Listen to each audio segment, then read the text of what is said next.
MDH की हल्दी मिर्ची धनिया करे कमाल। ये रंग दे, ये खुशबू दे, ये तीखा, ये कम पड़े। क्या निराला MDH मसाला। नमस्कार, मैं हूं विवेक और आप देख रहे हैं राष्ट्र सर्वोपरि। एक ऐसा जुड़ाव जो हमें एक सूत्र में बांधता है और वो है राष्ट्र प्रेम की भावना। लेकिन राष्ट्र के प्रति समर्पण की भावना अनुशासन से आती है। वही अनुशासन जिसके बलबूते उत्तर प्रदेश में सीएम योगी शासन चला रहे हैं। सीएम योगी आदित्यनाथ ने अपराधियों को बताया है कि कानून से सर्वोपरि कोई नहीं होता। दिशा पाटनी के घर हमला करने वालों के एनकाउंटर के बाद गैंगस्टर गोल्डी बराड़ धमकियां दे रहा है, बदला लेने की बात कह रहा है। लेकिन योगी धर्म से ऊपर कानून को रखते हैं और जो भी कानून का पालन नहीं करता उसे कानून अपने तरीके से पाठ जरूर पढ़ाता है। देखिए।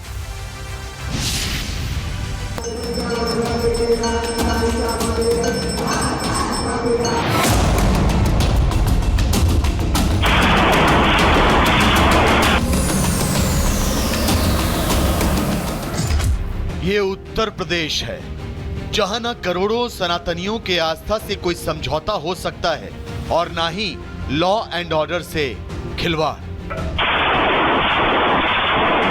इन 8 साल में केवल यूपी ही नहीं बल्कि पूरे देश ने देखा कि कैसे एक राज्य के मुखिया ने सनातन के रास्ते पर चलते हुए राज्य में सुशासन कायम किया। अपराधियों को उसी की भाषा में जवाब दिया गया और करोड़ों सनातनियों की आस्था का सम्मान भी किया। एक तरफ उत्तर प्रदेश के सभी 70 जिलों में चुन चुनकर अपराधियों को उनके अंजाम तक पहुंचाया जा रहा, तो वहीं धर्म नगरियों का विकास कर यूपी के विकास को नई रफ्तार दी गई। लेकिन उत्तर प्रदेश में एक बार फिर कुछ बदमाशों ने कानून के इकबाल को चुनौती देने की कोशिश की। 2 दिनों के अंदर दुस्साहस का हिसाब किताब हुआ। यूपी पुलिस की गोली ने दोनों शूटर्स की लाइफलाइन रोक दी। मैसेज लाउड एंड क्लियर था। अपराधियों का सरनेम कुछ भी हो, यूपी पुलिस की गोली अपराधियों की जाति और मजहब नहीं देखती। अभिनेत्री दिशा पाटनी के घर फायरिंग की गई। खौफ और दहशत फैलाने के लिए इस वारदात को अंजाम दिया गया। योगी ने फौरन एक्शन लिया। आला अधिकारियों को आदेश दिया गया और फिर जो हुआ वो सबके सामने है। 11 और 12 सितंबर को बरेली में एक्ट्रेस दिशा पाटनी के घर पर फायरिंग हुई थी। इस मामले में यूपी एसटीएफ ने हरियाणा और दिल्ली पुलिस के साथ मिलकर बुधवार शाम को गाजियाबाद में 2 शूटर्स को एनकाउंटर में मार गिराया। इनकी पहचान हरियाणा निवासी अरुण और रविंद्र के रूप में हुई थी। मारे गए रविंद्र और अरुण दोनों पेशेवर शूटर थे। रोहित गोदारा और गोल्डी बराड़ के गैंग के सदस्य थे। दोनों पर 1-1 लाख का इनाम था। पुलिस ने दिशा के घर फायरिंग में इस्तेमाल की गई बाइक को भी जब्त कर लिया है। साथ ही ये खुलासा भी हुआ है कि इस वारदात के लिए जिगाना पिस्टल का इस्तेमाल किया गया था। दिशा पाटनी के घर पर जिस बाइक का इस्तेमाल करके रैकी की गई और उसके बाद फायरिंग की गई, वो बाइक भी पुलिस ने बरामद कर ली है। सफेद रंग की ये अपाचे बाइक देख रहे हैं जो तमाम सीसीटीवी में भी आपको नजर आ रही है। और बाइक पे बैठे रविंदर और अरुण कैसे रैकी कर रहे हैं और किस तरीके से दिशा पाटनी के घर पर फायरिंग की, वो इसी बाइक की तस्वीरें आप अब देख रहे हैं जो कि पुलिस की गिरफ्त में है। सफेद रंग की इसी बाइक से जो रविंदर और अरुण गाजियाबाद में दाखिल होते हैं, बुधवार शाम एनकाउंटर किया गया। उस समय भी इसी बाइक पर रविंदर और जो अरुण थे वो इसी बाइक पर थे। सीएम योगी के ऑर्डर पर उत्तर प्रदेश के हजारों सीसीटीवी फुटेज को खंगाला गया। अपराधियों की गिरफ्तारी करने यूपी पुलिस की टेक्निकल टीम ने एड़ी चोटी का जोर लगा दिया, जिसके बाद 2 शूटर्स पुलिस के हत्थे चढ़ गए। योगी की यूपी पुलिस ने अपनी मंशा साफ कर दी। 136 घंटों में 2 बदमाशों को मारकर दहशत का माहौल बनाने वालों को संदेश भी दे दिया और अपना इंसाफ वाला वादा भी पूरा कर दिया। श्री योगी आदित्यनाथ जी का अपने तथा अपने परिवार की ओर से धन्यवाद ज्ञापित करता हूं। इतने कम समय में अपराधियों को ढूंढकर इतनी कठोर कार्रवाई की। दरअसल रोहित गोदारा गैंग ने ही दिशा पाटनी के घर पर फायरिंग की जिम्मेदारी ली थी। फायरिंग के बाद कबूलनामे में दिशा की बहन के उस वीडियो को वजह बताया गया जिसमें दिशा की बहन साधु संतों पर टिप्पणी कर रही है और अब 2 शूटरों के एनकाउंटर के बाद फिर से रोहित गोदारा की नई धमकी सामने आई है। वांटेड गैंगस्टर रोहित गोदारा ने लिखा, हमारे जो 2 शूटर्स मारे गए हैं, हम इसका बदला लेंगे। ये एनकाउंटर हमारे जीवन की बहुत बड़ी क्षति है। ये ढेर नहीं, शहीद हुए हैं। जितने भी सनातन धर्म का नाम लेकर घूम रहे हैं, ये सिर्फ अपनी रोटी सेक रहे हैं। ये एनकाउंटर नहीं, सनातन की हार हुई है। अगर तुम इतने सच्चे हो तो उठाओ मुद्दा, हमारे शहीद भाइयों को दिलाओ इंसाफ। ये एक संगठित ऑर्गेनाइज्ड गैंग है। इसका लीडर गोल्डी बरार और रोहित गोदारा है। रोहित गोदारा ये पोर्टुगल में होने की जानकारी हुई है। पूरे गैंग का की जानकारी की जा रही है, जिस नेटवर्क के माध्यम से ये गैंग ऑपरेट करता है। वांटेड रोहित गोदारा अपराध पर पर्दा डालने के लिए सनातन का सहारा ले रहा है, क्योंकि रोहित गोदारा जानता है कि उत्तर प्रदेश में कानून तोड़कर उसने बड़ी मुसीबत मोल ले ली है। ऐसे लोगों से सावधान होकर के सनातन धर्म के मूल्यों, उन आदर्शों के साथ इन पूज्य संतों के सानिध्य में हमें निरंतर आगे बढ़ना होगा, हमेशा आगे बढ़ना होगा। और जब तक पूज्य संतों का सम्मान है, सनातन धर्म का कोई बाल बांका नहीं कर सकता। हालांकि एनकाउंटर वाले मुद्दे पर सियासत भी खूब होती है। विरोधी उत्तर प्रदेश पुलिस पर सवाल उठाते रहे हैं। अखिलेश यादव ने तो यूपी को फेक एनकाउंटर का गढ़ तक बता दिया था। और भाजपा ने तो इतने एनकाउंटर किए, उत्तर प्रदेश को फर्जी एनकाउंटर की राजधानी बना दी इन्होंने। नकारात्मक दिल वाले और दिमाग विनाश कर सकता है, विकास नहीं कर सकता। जिसकी सोच नकारात्मक हो और जिसका दिल और दिमाग नकारात्मक हो, वो विनाश ही कर सकता है, विकास नहीं कर सकता। जो हार्टलेस है उससे उम्मीद भी क्या करनी है। लेकिन सीएम योगी ने दिशा पाटनी वाले मामले में कार्रवाई करके ये साफ कर दिया है कि गैंगस्टर कोई भी हो, योगी मॉडल वाले उत्तर प्रदेश में कानून से समझौता बर्दाश्त नहीं किया जाएगा।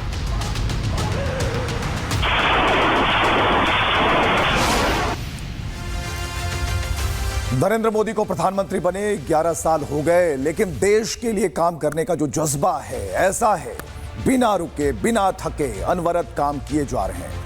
इससे पहले जब वो गुजरात के सीएम थे, तब भी उनके काम करने का जो ट्रैक रिकॉर्ड है बिल्कुल ऐसा था। लेकिन पीएम बनने का सपना देख रहे राहुल गांधी को छुट्टियां पसंद है, विदेश यात्राएं करना बहुत पसंद है। राहुल यात्राओं में व्यस्त रहते हैं। पीएम मोदी अपने सांसदों को अपनी तरह देश हित के बारे में सोचने की नसीहत देते हैं। केंद्रीय गृह मंत्री अमित शाह ने पीएम के काम करने के जो तौर तरीके हैं उसके बारे में बताते हुए राहुल गांधी पर तंज कसा, मतलब समझाया कि पीएम बनने के लिए देश हित में काम करना जरूरी होता है।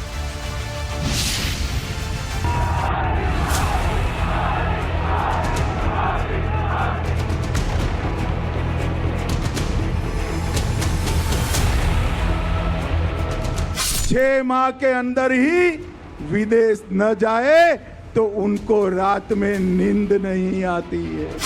बीते 11 साल से बतौर प्रधानमंत्री और उससे पहले 13 साल बतौर गुजरात के सीएम पीएम मोदी ने कोई छुट्टी नहीं ली। पूरे देश ने देखा कि अपने जन्मदिन के दौरान भी पीएम मोदी देश की सेवा में जुटे रहे, लोगों को करोड़ों की सौगात दी, पाकिस्तान पर जमकर निशाना साधा और फिर दिल्ली लौटकर फाइलों और बैठकों में लग गए। लेकिन दूसरी तरफ है नेता विपक्ष राहुल गांधी। स्कूली बच्चों की तरह इन्हें छुट्टी की आदत लगी है। हर 6 महीने पर वैकेशन की तलब उठती है और अपनी पॉलिटिकल जिम्मेदारी से मोहलत लेकर कांग्रेस के युवराज विदेश की उड़ान भर देते हैं।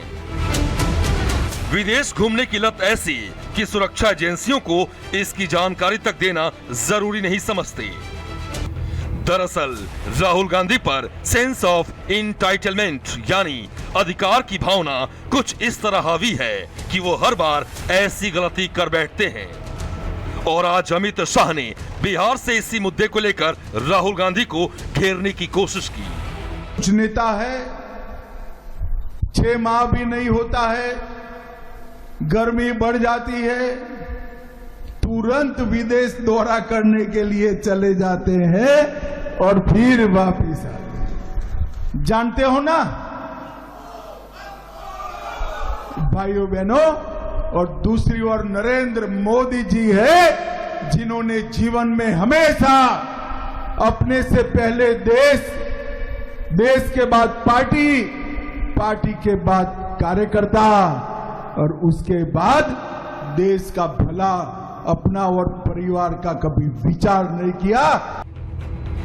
दरअसल कुछ दिनों पहले ही राहुल गांधी की 2 तस्वीरें सामने आई थीं, जिसे लेकर दावा किया गया कि राहुल गांधी मलेशिया में छुट्टियां मना रहे हैं।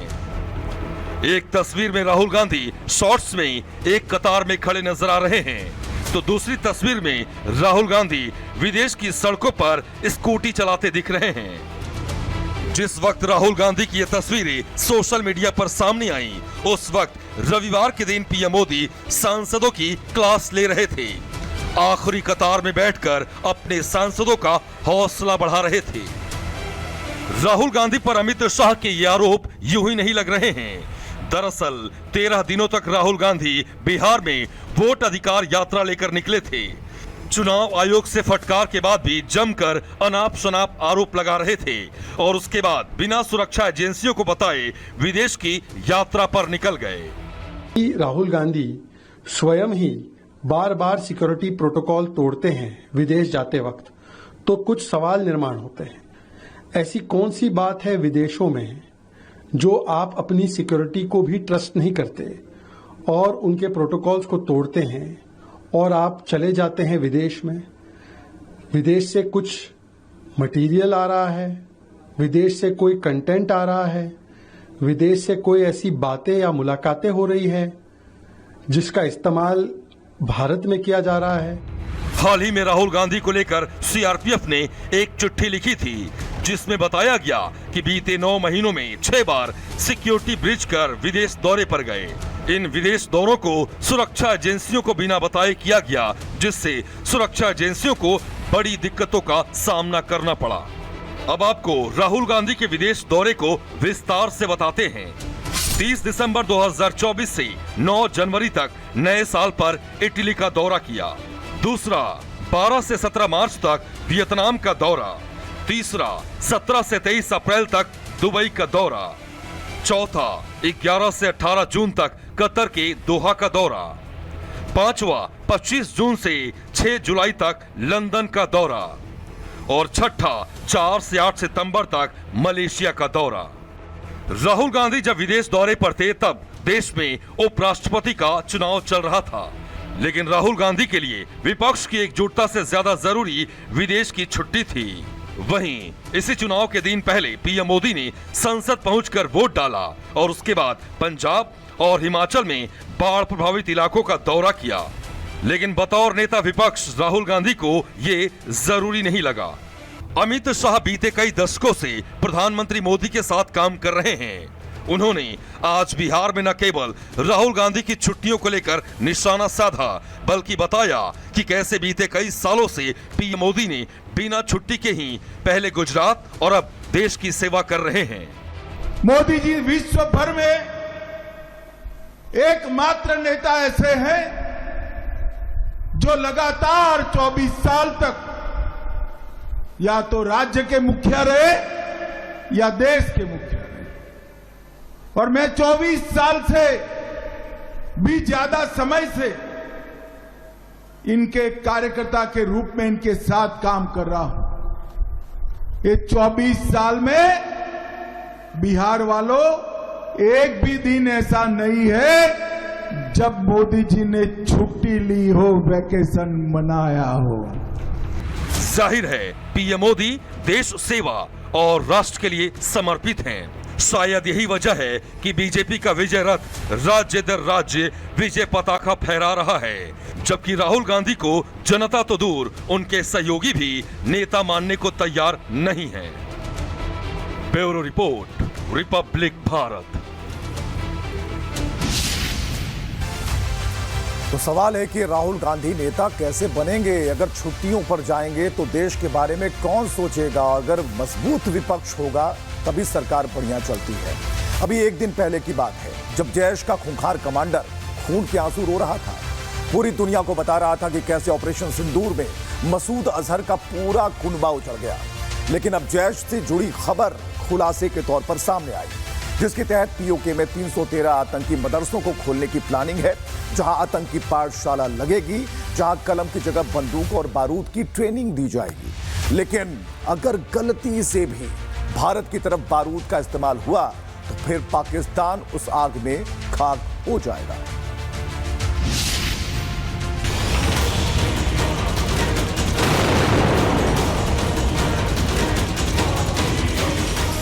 मई को भावलपुर के अंदर मौलाना मसूद अजहर की फैमिली के लोग, बहने और बेटे और बच्चे रेजा रेजा हो गए। ये नया भारत है, घर में घुसकर मारता है।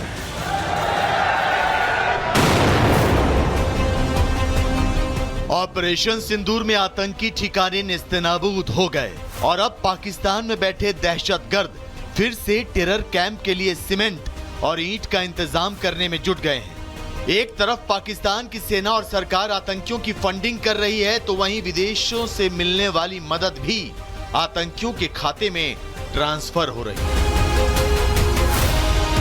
और अब दहशतगर्दी की इस साजिश को लेकर नया खुलासा हुआ है। जैश-ए मोहम्मद चला रहा है ऑपरेशन 313, जिसके तहत करीब 4000 मिलियन पाकिस्तानी रुपए इकट्ठा करने की कोशिश है। जैश का प्लान पाकिस्तान के सीमावर्ती इलाकों में 313 मदरसे और आतंकी कैंप बनाना है। फंड रेज करने के लिए डिजिटल अकाउंट्स का इस्तेमाल हो रहा है। हर जैश समर्थक को 21,000 पाकिस्तानी करेंसी देना अनिवार्य है। खाड़ी देशों सऊदी, मलेशिया, यूएई और बांग्लादेश समेत कई देशों से करोड़ों रुपयों की फंडिंग इकट्ठा हुई है। लेकिन पाकिस्तान शायद ये भूल रहा है कि ऐसा करके वो अपने ताबूत में आखिरी कील ठोकने का काम कर रहा है। जैश-ए मोहम्मद की ये रसीद पाकिस्तान के लिए कफन साबित होने वाली है, क्योंकि एक दिन पहले ही पीएम मोदी ने यह साफ कर दिया था कि अगर पाकिस्तान फिर से ऐसी कोई हिमाकत करेगा तो उसका जवाब ऑपरेशन सिंदूर से भी जोरदार होगा।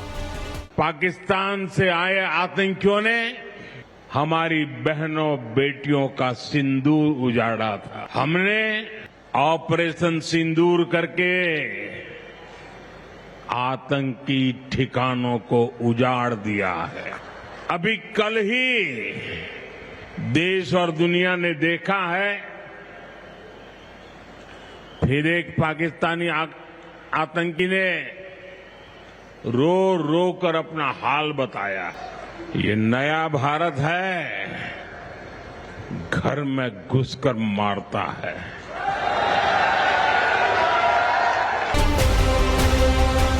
पाकिस्तान में चंदा मांगकर अपना धंधा चलाने वाले आतंकी फिर से दहशतगर्दी फैलाने की साजिश में जुट गए हैं और बैंक खातों में आए कुछ रुपयों के बाद उत्साहित आतंकियों के आका जहरीली तकरीरें देने लगे हैं। नरेंद्र मोदी खूब कान खोल के सुन ले और अपने जालिम समाज को भी सुना दे कि वो वक्त अनकरीब आने वाला है जब इंशाअल्लाह ये दरिया भी हमारे होंगे, इनके डैम भी हमारे होंगे, ये सारा जम्मू कश्मीर हमारा होगा और बहुत कुछ हमारा होगा। हम तुम जो कुछ हरकतें कर रहे हो, एक एक का इंशाअल्लाह खमियाजा तुम्हें भुगतना होगा। दरअसल भारतीय सेना के एक्शन में आतंकी कैंपों को जबरदस्त नुकसान हुआ था और हाल ही में आतंकियों के रिश्तेदारों ने बताया कि कैसे बहावलपुर में मसूद के पूरे परिवार के चीथड़े उड़ गए।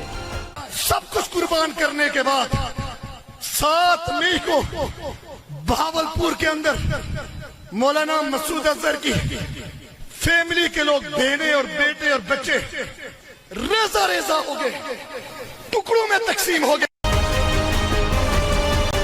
पाकिस्तान की जमीन से आतंक की खेती का सच बेनकाब हो चुका है।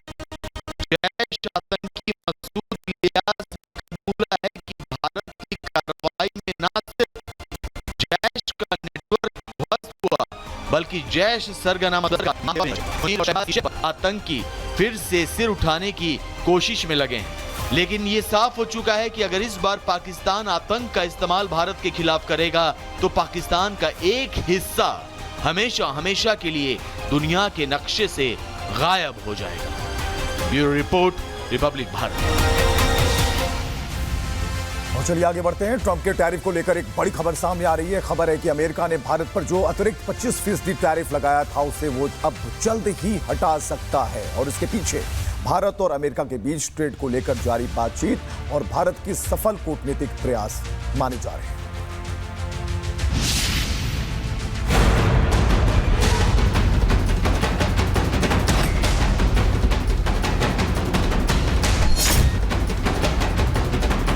दुनिया के साथ टैरिफ खेलने वाले ट्रंप आखिरकार यू टर्न लेने वाले हैं। सीज फायर का दावा करने वाले ट्रंप अब अपना फैसला वापस लेने वाले हैं।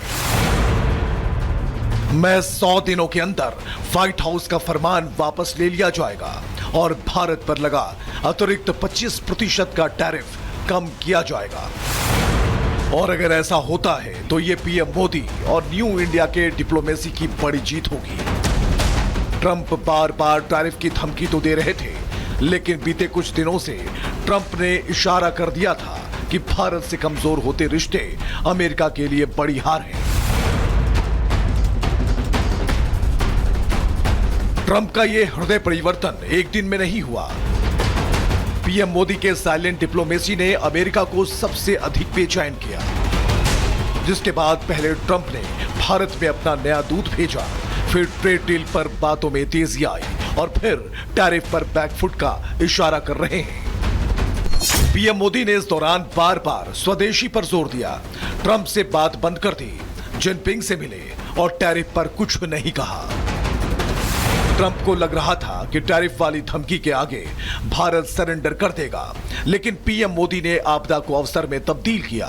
न सिर्फ ट्रेड टेबल पर अमेरिका को अपनी शर्तों पर झुकाया, बल्कि बाकी देशों से भी व्यापार में तेजी लाने की पहल की। इस बात में कोई दो राय नहीं कि ट्रंप पर टैरिफ हटाकर भारत से रिश्ते सुधारने का जबरदस्त दबाव है।